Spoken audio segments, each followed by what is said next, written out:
ñun secteur de la presse dañu nekk ci ndóol depuis Covid-19 maanaam en fonction des supports dañu perte entre 70 et 90% de notre chiffre d'affaires parce que jamono Covid amuloon activité suñu médias yi information contre Covid-19 bi rek lañ doon joxe annonceurs yi ci seen bopp dañu nekkoon ci ay jafe-jafe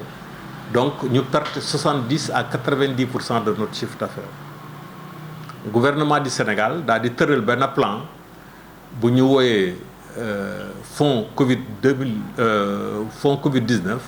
mu toll ci 1000 milliards de francs CFA pour bépp entreprise en difficulté dégg nga ñu mën la dimbali. Malheureusement nag ñun secteur de la presse ñun ñi nga xam ne ñoo doon porter combat bi contre Covid-19 joxuñu ci 15 ñun ñu xalaat ne dañu war a seeti njiitu réew mi ne bu ñu mënul jox xaalis mu woyofal ñu lemp yi maanaam mu jël décision politique pour def effacement fiscal mu nangul ñu nguur gu bees gi bañ ko loolu moom dinañ ci dellu si waat ñaareel bi ñu ne comme que ñun kenn joxuñu ci fonds Covid ñun nañu fexe ut ay financement ci yeneen secteur ci yeneen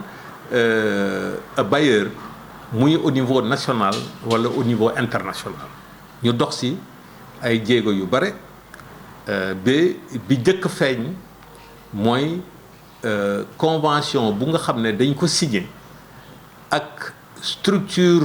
de l'État bu nga xam ne elle est indépendante ñi koy wooyee ADPME bu nga xam ne moom day dimbali bépp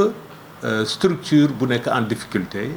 pour nga mun a relancer wu pour nga mun a préserver say emploi pour nga mun a créer richesse donc loolu bu ñu koy door boobu fekk nguur gu bees gi sax toogagul muy 2023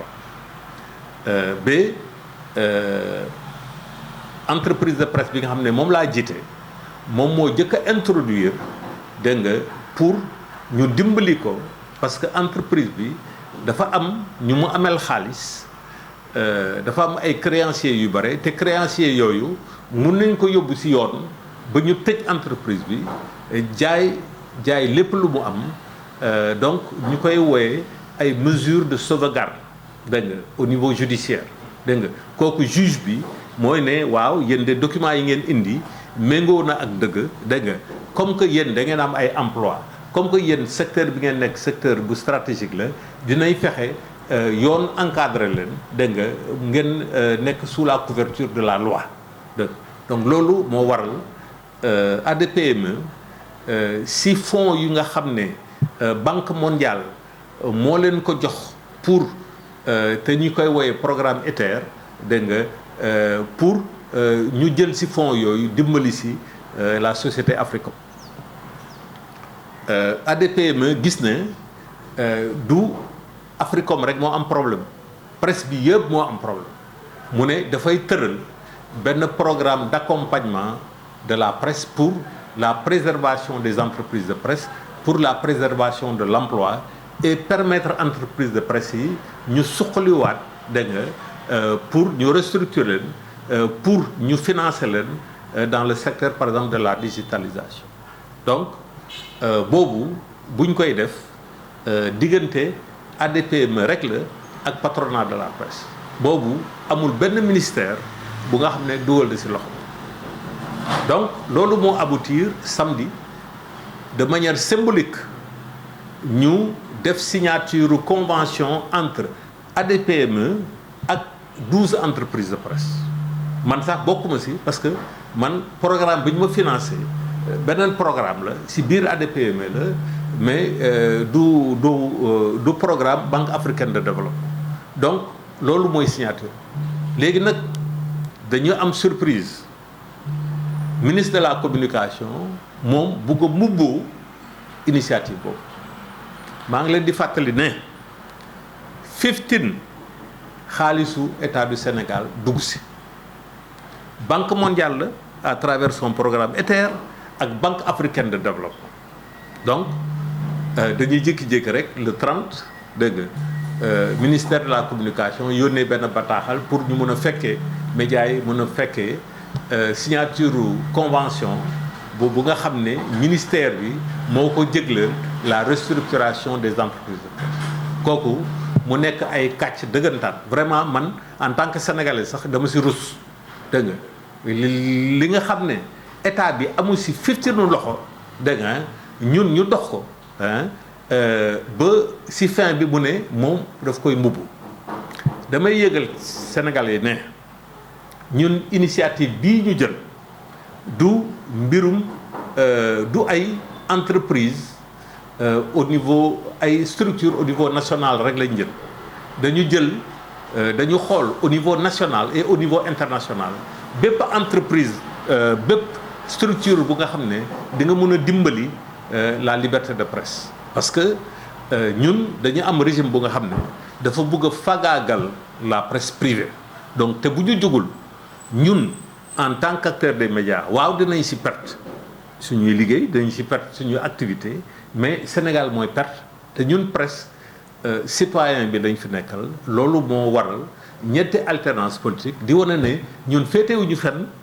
sénégalais bu jóg ne dafa am projet politique dañ koy jox kaddu sénégalais bu jóg ne dafa am initiative au niveau économique au niveau culturel au niveau religieux dañ koy jox kaddu pour sénégalais mun a informer jël seen choix loolu la ñu def ba tey malheureusement nag nguur gu bees gi nga xam ne moo am Sénégal moom dafa yaakaar ne presse bi dafa mel ni dafa féete woon ak ancien régime bi nouveau régime bi dafa yaakaar ne presse bi yëpp moom amul ràññee ñoom ñëpp dañu jàppale woon ancien régime te donc dina fexe fagaagal leen d'abord au niveau fiscal li nga xam ne moo doon effacement fiscal bu ñu l'ancien président de la République octroyé nee na loolu moom da ko nangu parce que ñi nga xam ne dañuy féete ci régime bi ñoom ñoo ancien régime bi ñoom ñoo si nar a profité seetul ne moom presse nekkalu fi benn régime presse citoyen sénégalais la fi nekkool donc moom mu yaakaar ne yenn entreprise de presse yi nga xam ne am nañu doole fii si réew mi bu leen defee étouffement fiscal boobu dina wàññi seen doole mais yemul foofu dafa bloqué compte bancaire durant quasiment 1 an li ko dalee avril 2024 ba novembre 2024 mu bloqué compte entreprise de presse boo bloqué compte entreprise de presse c'est que boobu da nga ko bëgg a néewal doole parce que entreprise boobu mënul encaisser xaalis mënul génnee xaalis quasiment da nga koy delloo dans le secteur informel mais seetuñu loolu nouveau régime bi seetul loolu ñu waxati nouveau régime bi état bi amel xaalis bu bare bu takku entreprise de presse yi de manière générale rawatina les entreprises de presse privée mu ne du leen fay xaalis boobu waaw moom loolu daal mooy jaay doole ñu waxati aide à la presse bi nga xam ne dañ ko voté ci budget Sénégal ñoom dañ ko fi fekk mu ne moom du ko distribuer donc loolu aussi mu nekk une violation de la loi de la part du nouveau régime ñu waxati nouveau régime bi ne léegi day annuler de manière unilatérale bépp contrat publicité bu nga xam ne démembrement de l'État yi muy ministères yi muy agence nationale yi muy société nationale yi ak presse privée donc mu wane ne vraiment dafa am un programme de liquidation de la presse privée donc régime boobu moo ëlbatiku ne moom dafa génnee benn plan de restructuration des entreprises de presse privée alors que ñi nga xam ne dañu bénéficier le concours de l'ADPME am na sax ay entreprises yi nga xam ne ministère de la communication reconnaître la waaw donc loolu rek mooy wane ne te ministère bi dafay fen méngoowul ak dëgg nga moom li ko soxal mooy mu rey la presse privée au Sénégal et loolu vraiment il faut que sénégalais jóg si citoyens yi jóg si société civile bi jóg si syndicats yi jóg si parti politique yi jóg si parce que du ñun rek la régime bi bëggoon noot mais dafa bëggoon noot bépp nit bu nga xam ne am nga xalaat bu nga xam ne méngoowul ak ñoom li nga xam ne loolu lañ dogal.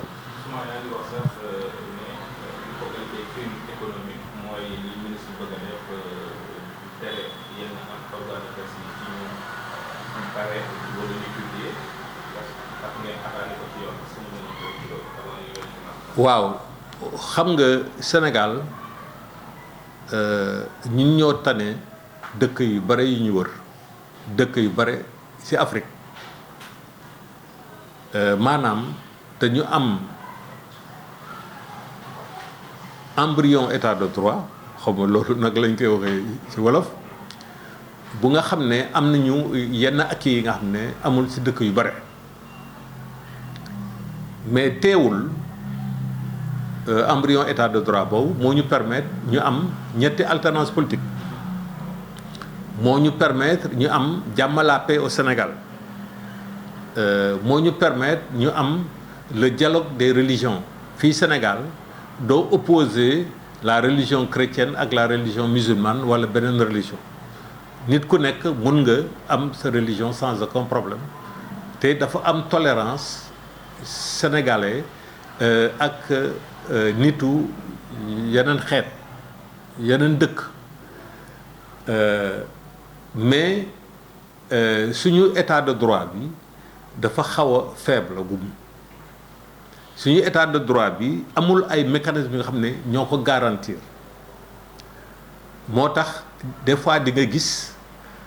ministre autorité de l'exécutif jël ay dogal yi nga xam ne méngoowul ak yoon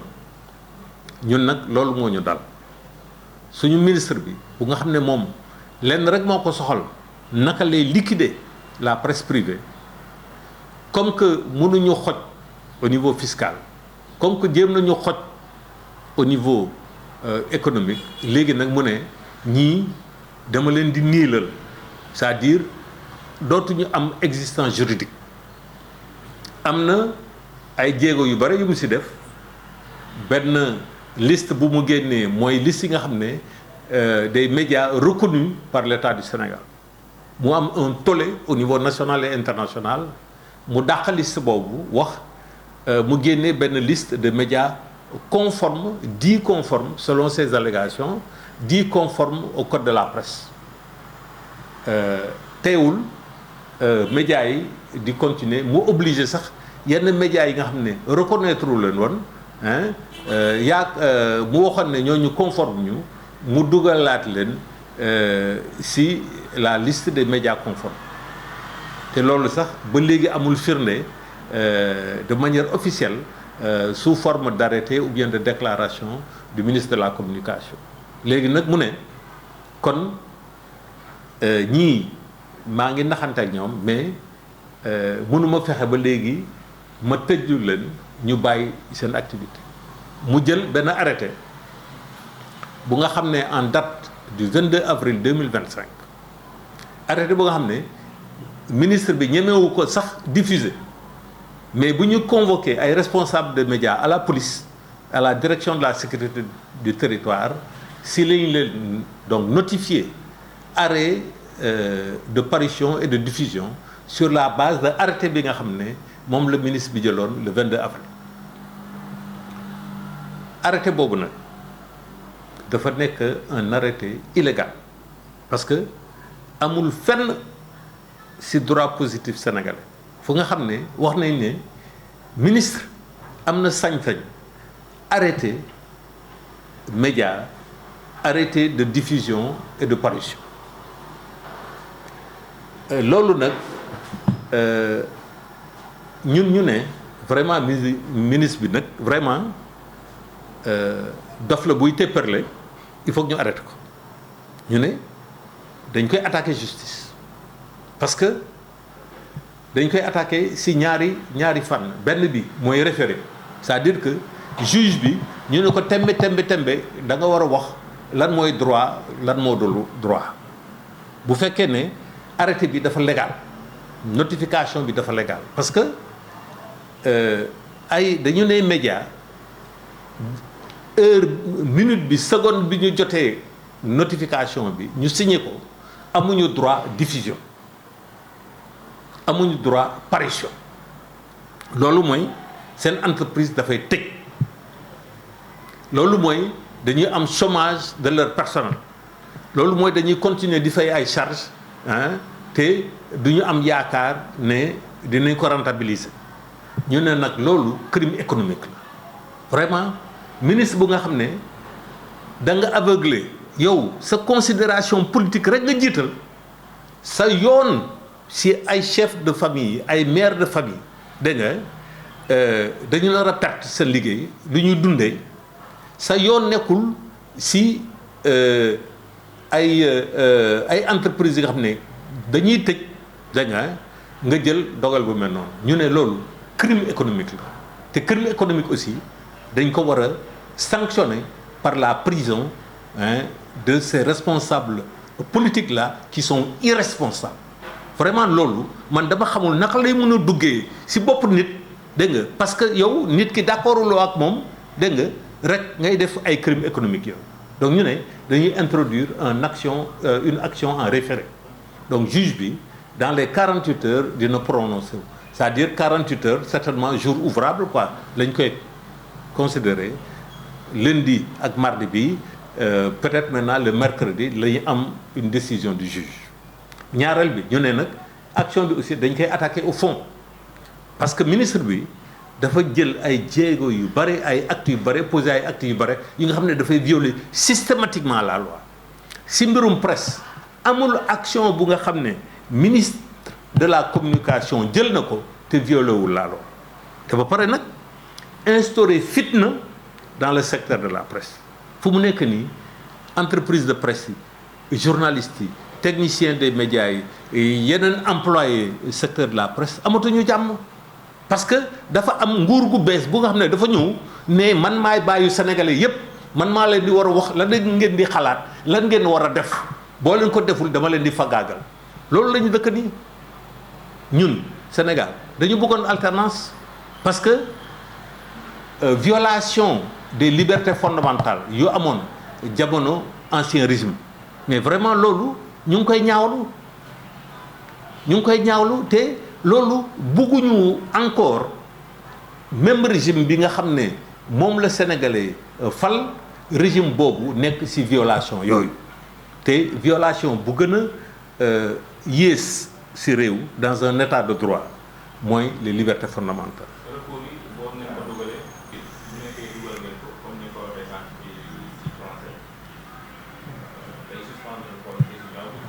ah oui ah oui c'est-à-dire que xam nga comme ni ma ko waxee sànq décision bu ministre bi jël mooy tembe na ngeen tëj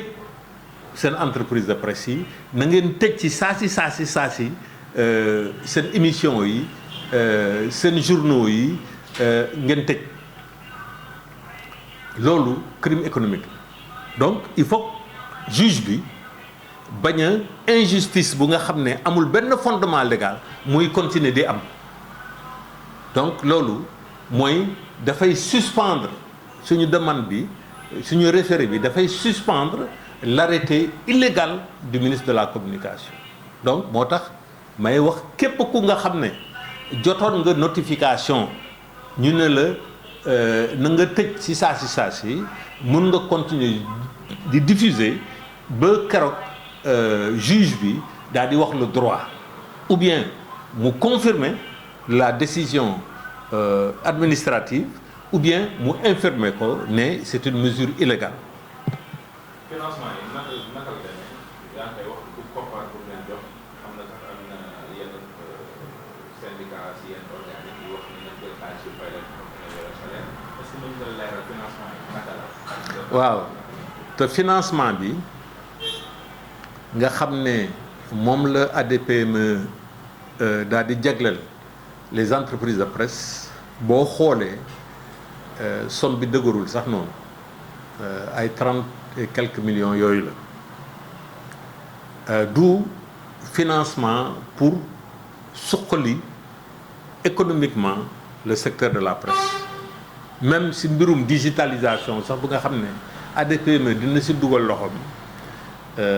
pour dimbali ñu jënd ay logiciel ak yooyu financement boobu sax par rapport aux milliards yi nga xam ne moom la presse bi soxla tey presse sénégalaise soxla tey ADPME joxuñu loolu ay somme symbolique une trentaine de millions de francs CFA mais ñun du ñu soxaloon bi ñu gisee ne fonds 1000 milliards de francs CFA yi ñu jëglal ci Covid-19 bi aux entreprises en difficulté presse bi joxuñu ko 15 te presse bi perte 70 à 90% de son chiffre d'affaires ñu ne il faut que ñu xool naka la ñuy sauvegarder au niveau juridique l'entreprise de presse parce que comme que entreprise de presse dafa bare bor ay bor d'un point de vue commercial par rapport à ses fournisseurs ay bor du point de vue yeneen charges yi nga xam ne comme oto bi nga xam ne da nga war a fay ay traitam wala carburant bi nga war a jënd wala loyer bi nga war a jënd wala sa charge électricité et cetera ay bor yi nga xam te par rapport aux impôts fàtte naa sax bor bu am solo mooy banques yi da nga amal nañu leen xaalis parce que sans banques yi duñu mën a fonctionner charge te bor bi nga am par rapport ak l'impôt bor bi nga am par rapport aux travailleurs dégg nga les salaires yi nga xam ne te fay ñu leen ñu ngi jaajëfal vraiment travailleurs yu bari yi nga xam ne muñal nañu seen entreprise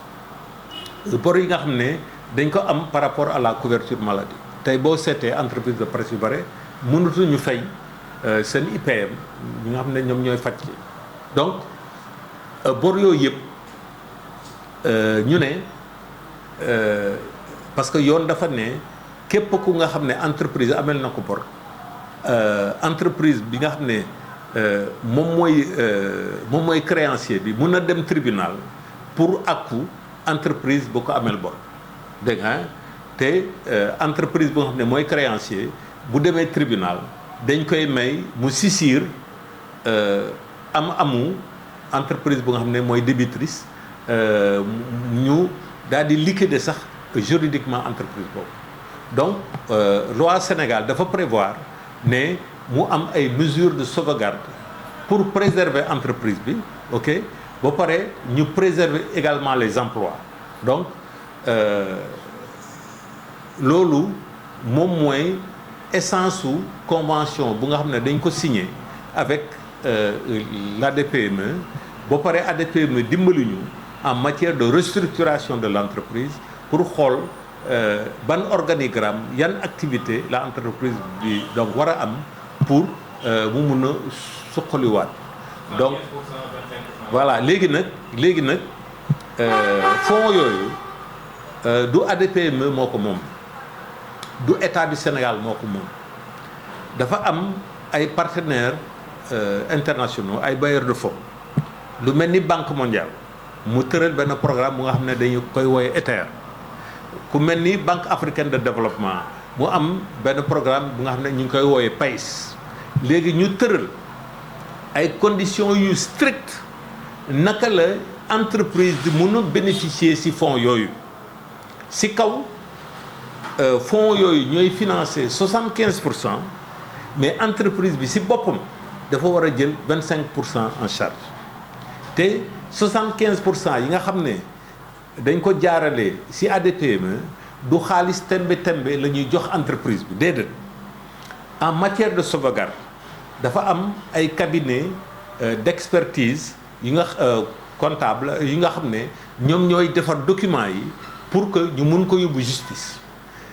pour ñu mun ko yóbbu justice il y a des avocats yi nga xam ne ñoom ñooy def ay requêtes dégg nga te ba pare am na benn conciliateur bu nga xam ne justice bi moo koy désigner pour xool ndegam entreprise bi mu ngi topp li ko yoon wax parce que justice bu la may sauvegarde maanaam ñu bañ la tax ñu bañ la liquider dafa am ay conditions yi nga xam ne da nga ko war a remplir donc xaalis boobu mooy jëriñ xaalis bi nga xam ne ADPME loolu la jox entre guillemets entreprise de presse yi en réalité jox leen ko xaalis waa xobet ok donc dafa am li nga xam ne entreprise de presse yi si ñooñu lay sukkandiku ñooñu defal ko liggéey bi léegi nag liggéey boobu experts yi di def avocats yi di def conciliateur bi di def entreprise bi daf si dugal loxoom à hauteur de 25%. Et donc ñenn ñi yaakaar ne xaalis xobet bu ñu jox entreprise de presse yi déedéet dégg nga du xaalis xobet donc dégg naa ay syndicat di ne nañ leen si fay ak yooyu déedéet au contraire dégg nga xaalis boobu bu nga xam ne ADPME loolu la joxe day permettre syndicat yi duñu mën a ñëw saisir entreprise parce que yoon dafa ne dañuy préserver entreprise bi ñu fexe ñu bañ a liquider entreprise. Merci beaucoup.